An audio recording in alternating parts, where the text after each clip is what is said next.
Welcome back, everybody. Matt the Bat here.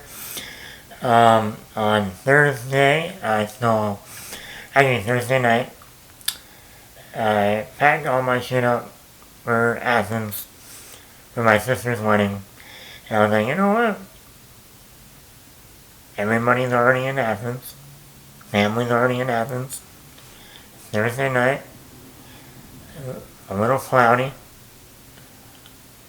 I don't know if I'm going to have a time to go see Lightyear over the weekend with all the wedding stuff going on. So I'm like, you know what? I'm going to go see Lightyear. This is the first Pixar movie to be back in a theater since 2020. And actually, I bet there's a lot of people out there that the last Pixar movie that was in theaters, Onward, was only in theaters for about a week or two. It came out in March of 2020, and like I said, by the end of March, we were in the pandemic, and everything closed down. So it was only in theaters for about a week or two. So I know a lot of people didn't even see Onward in the theater. So most people haven't seen a Pixar movie since Toy Story 4 in 2019. So, I mean, they've had, like I said, Onward went right to streaming after a week in theaters. Soul was on Disney Plus. Last year's Luca was on Disney Plus. Earlier this year, Turning Red was premiered on Disney Plus. All Pixar movies. So this is the first Pixar movie that was actually in the theater. And obviously this is a big one. It's Buzz Lightyear, the famous toy from Toy Story, originally voiced by Tim Allen. This time it's voiced by Chris Evans. This is about the actual astronaut, Buzz Lightyear. Actually this is based on a movie that Andy went and saw that made him want to get the toy Buzz Lightyear. So I was excited. I was a fan of Pixar movies. I'm a fan of Toy Story. I finally wanted to go see a new Pixar movie in the theater. I've seen all the Pixar movies in theaters. Well, not all of them. That's a lie. Not the Cars movies. Actually, I did see the first Cars in theaters. And I didn't see The Good Dinosaur in theaters. But all the other Pixar movies I've seen in theaters. So, I was looking forward to this. I like the Pixar films. I was in the Buzz Lightyear character is a great popular character. I enjoyed sci-fi movies, space movies. So this was a win. So, let's get into the actual review. Positive number one, the animation. I guess this is a foregone conclusion by now that every Pixar movie, the animation keeps getting better and better, and this is no different. The different planets, in space, the interior scenes. It's just a beautiful looking animated movie from beginning to end. Nothing stopping it. Another thing I liked about this movie is that this is a sci-fi film. They had a lot of nods to, famous or classic sci-fi movies. The movie opens just like an alien movie would open, with, words coming on the screen and then going into the ship, and everyone's in their cryo sleep, then opening up the pods, just like in an Alien 1. So I love that nod to Alien. They also have nods to Terminator, Star Wars, Starship Troopers, and obviously a big one was Interstellar, the Christopher Nolan, Matthew McConaughey sci-fi movie that came out 8 years ago. So I did like all the nods the other sci-fi movies. Also, Chris Evans. I know a lot of people were not happy that Chris Evans was coming into play to do the voice of Lightyear. Everyone wanted Tim Allen back. But you gotta remember, this is not the actual toy. Buzz Lightyear is an actual, well, an actor, in a sense, playing a role in a movie that Andy is watching. So, how many toys have you ever bought that has the original voice of that actor that you saw in the movie do the voice? Almost never. In fact, never. So, I wasn't too mad about that because that's how it is in real life anyway. And you know what? It was fine. Chris Evans did a great job. And yes, they still have those famous lines that Buzz Lightyear says in the original Toy Story films. But they didn't come off as, wink wink. I can't wink. I don't know why I did that. They didn't just come off, oh, you remember that quote? It was natural for the actual scene that was taking place. But it was still nice of a, hey, yeah, you remember that quote? So Chris Evans, I thought, did a fine job in the voicing role. Pacing this movie, I couldn't believe how quickly this movie went by. It's an hour and 40 minutes. But apparently there are 3 post-credit scenes. I did not stay and finish them because I had to get home and finish packing and get to bed at a decent hour because I had to get up in the morning and drive to Athens and have a full day on Friday, have a full day on Saturday. So I wanted to, get my beauty sleep. But this movie flew by. So I think this is probably about a 90-minute movie in total. That's before the credits.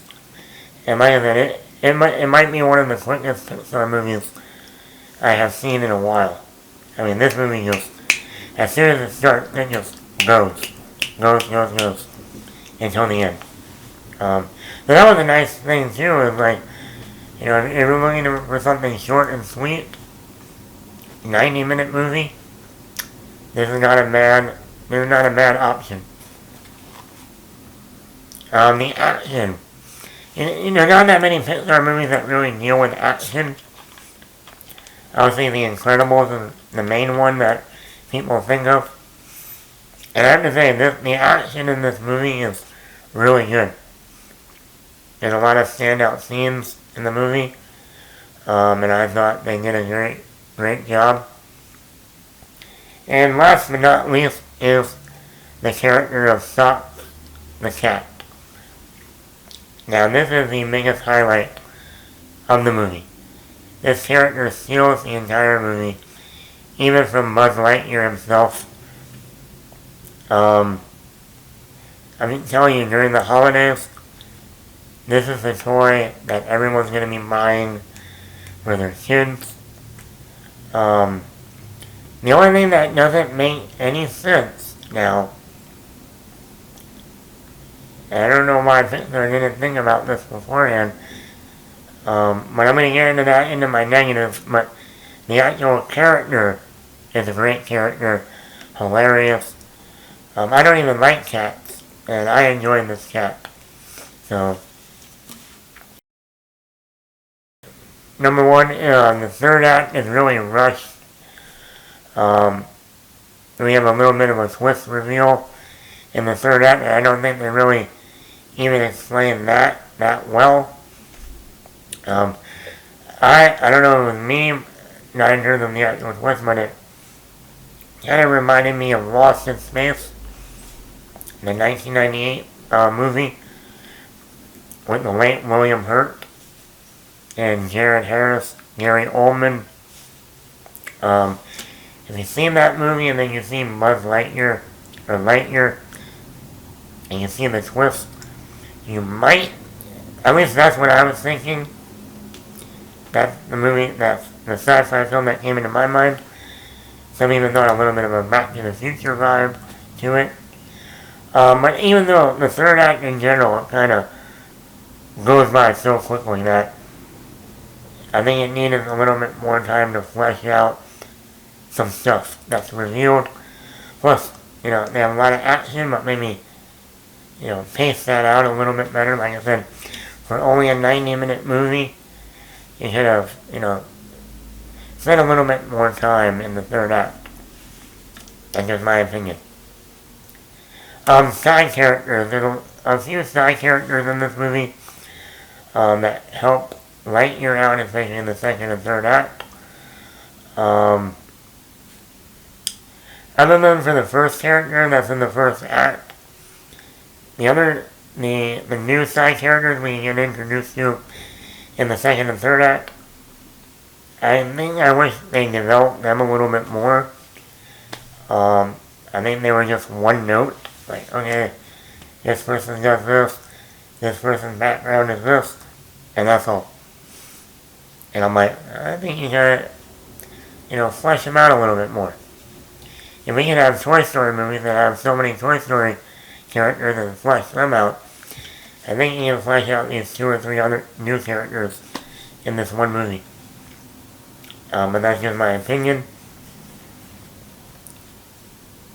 This has nothing to do with the actual movie itself. One of my big things. Very minor. But this is supposed to be a movie that Andy goes to see, that inspires him, that makes him, when he leaves the movie, to get the toy, the Buzz Lightyear toy. I thought about, why didn't they just have like a prologue and an epilogue, a bookend of scenes of Andy at the beginning either going with his mother and sister to the movie, or going to see it with his friends, going in, sitting down, and the movie starts, and then at the end of the movie they get up, the movie ends, they get up, they walk out of the theater, and Andy turns to his mother, or he's with his friends, and like, yeah, I want to get that Buzz Lightyear toy, for my birthday. And then that would have been able to lead right into Toy Story 1. But yeah, they just have a title card that comes up and says, in 1995, Andy went and saw the movie Lightyear. And this is the movie that he saw. And then the movie begins. And I'm like, okay, that was weak. I would have liked just an opening and a closing about me showing Andy going in to watch the movie, coming out of the movie, saying he wants the Lightyear toy for his birthday. Easy. Done. The other thing that doesn't make that much sense now, if this is a movie that Andy saw, Andy, a little kid, in that first Toy Story movie, or even his little sister, he went to the movie with his little sister and his mother. I said the character that stole the show was this robotic cat, Socks.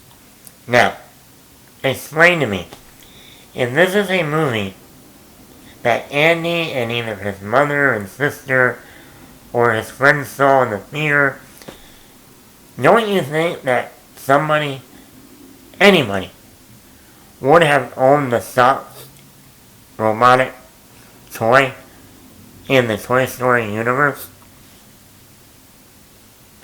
The most popular character in the movie, and there's no toy in the whole Toy Story universe. Explain that one. I mean, that makes you go, you didn't think about that. Even like when you were doing Toy Story 4. You had the robotic cat in the background at least. But yeah, I did think that was a little odd. Thinking back on the movie a day or two later. Overall, I enjoyed the movie for what it was. No, it doesn't reach the heights of other Pixar movies, but it's not like the I thought it was better than Turning Red, that we got earlier this year, and even Luca. But, I would give it a 4 out of 5. Either not up there with the other Toy Story movies. I think they all have a higher echelon. But once again, it's a good movie. It's a short film. It's action-packed. It's sci-fi. So I would give it a 4 out of 5, like I said. And go see it, because, I don't want Disney or Pixar to not put any more Pixar movies in the theater, because people don't go and see the movie. And that would suck. Anyway, back to Matt here.